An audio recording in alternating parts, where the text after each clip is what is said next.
Hi, everybody. Thanks for joining us. I'm David Asman. Kicking off tonight, the economy's not growing.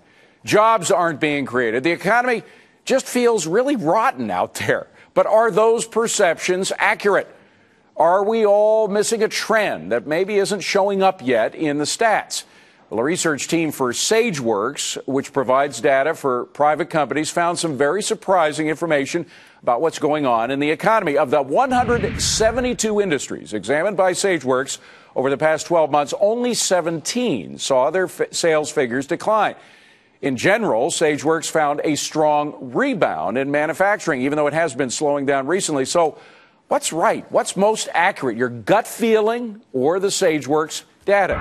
Here to present his side is the co-founder of Sageworks, Brian Hamilton. Brian, good to see you. Thanks for it. I was surprised by these figures. Sure. You guys take accurate readings of what's happening in the economy, but why do things feel so bad if they don't appear to be from your data? Jobs, definitely jobs. Now, you have to have perspective, too, David. I mean, there's 17 million businesses in the country, only 5,000 of which are publicly traded. The vast majority are small, privately held companies. Their revenue's going up, their net margins are going up, and their net profits are going up. What's lagging is obvious, the jobs. Well, you know, it is the small and medium-sized businesses that get us going after a recession. Absolutely. It's always the case that, you know, you have the downsizing going on, and then you have the little green sprouts coming up from a damaged economy. We haven't been seeing that. Why is that? 80% of new jobs are created by smaller companies. 70% of GDP is comprised of the privately held company sector. So anything we do at a public policy level has to cater to that group of people. So what is keeping that group of people from hiring new workers? Well, there's a lot of variables, and Alan's not going to agree with everything, obviously. But Thanks for letting me know. Yeah. Alan Combs is waiting in the wings. Go ahead. I'll speak for him. But there's a lot of variables. You've got, I think one of the big ones is national debt. No question about it. Look, we're sitting in an economy where you're running a business, and we owe $14 trillion in debt.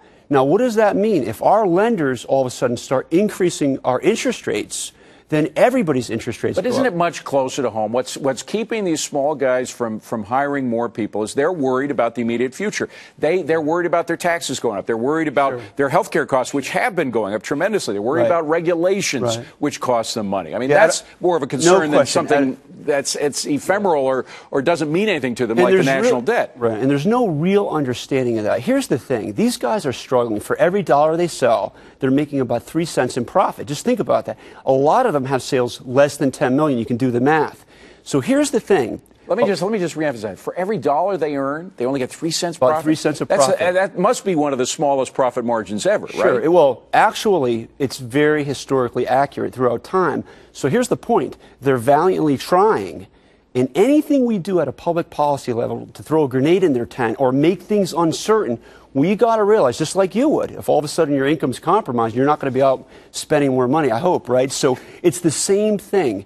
Anything we do at a policy level, let's forget about the Democrats, let's forget about the Republicans. Let's make sure they're taken care of and that they feel safe.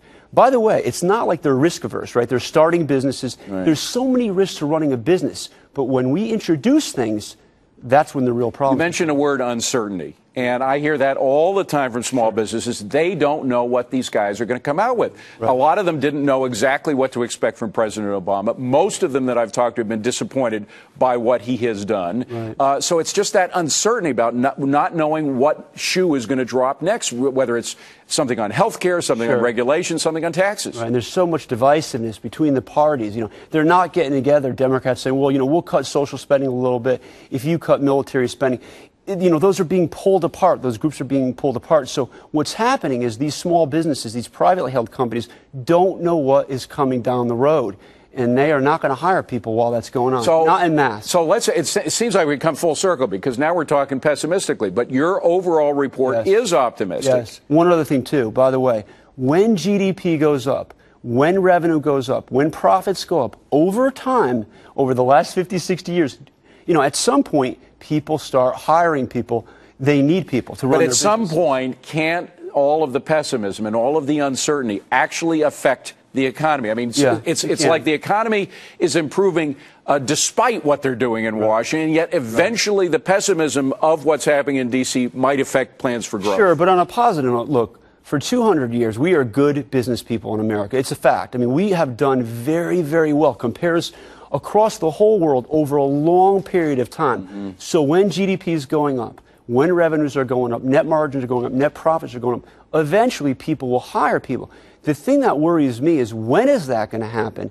And if we keep extending the political debate, when are these guys going to feel good about hiring people?